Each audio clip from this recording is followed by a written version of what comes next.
Hi, I'm Andrea Swindell, inviting you all to check out my new novel, The Eyewitness.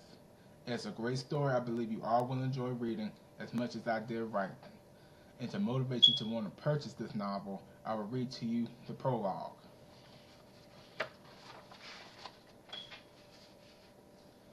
Monday, April 8th, 2013. They say New York City is a city that never sleeps. On the 9th floor of the First National Bank of New York, there was an office that never really slept.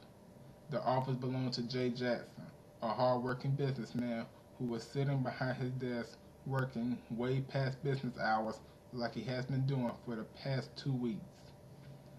There was no other person in the building other than the custodians.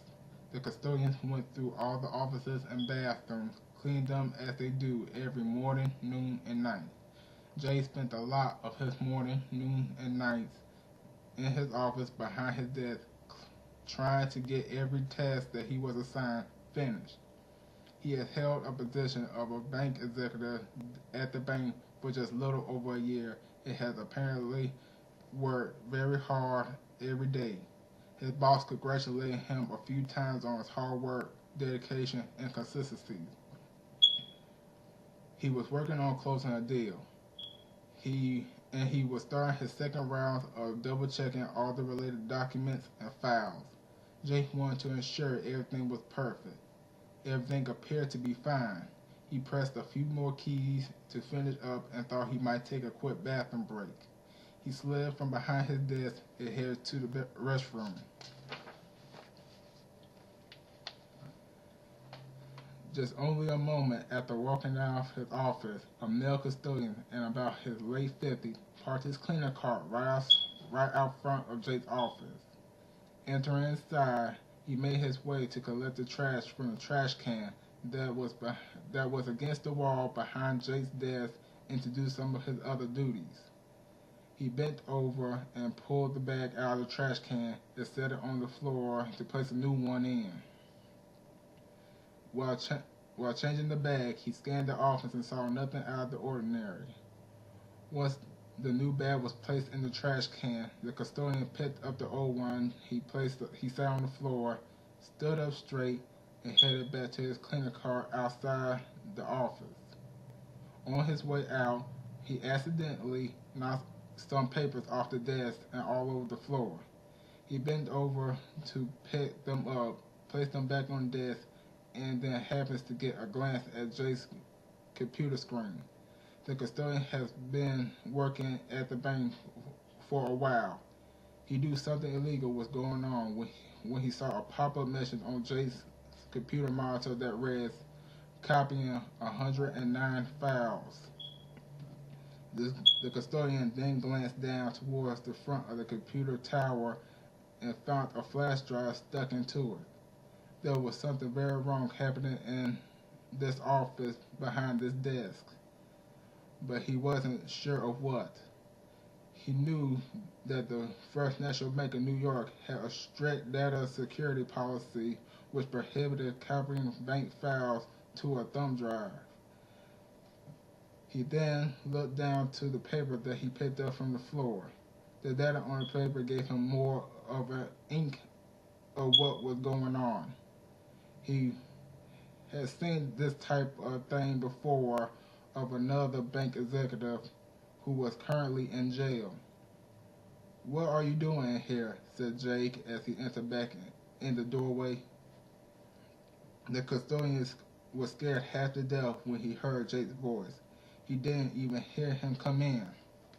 I was just getting the trash," the custodian answered before pausing for a moment.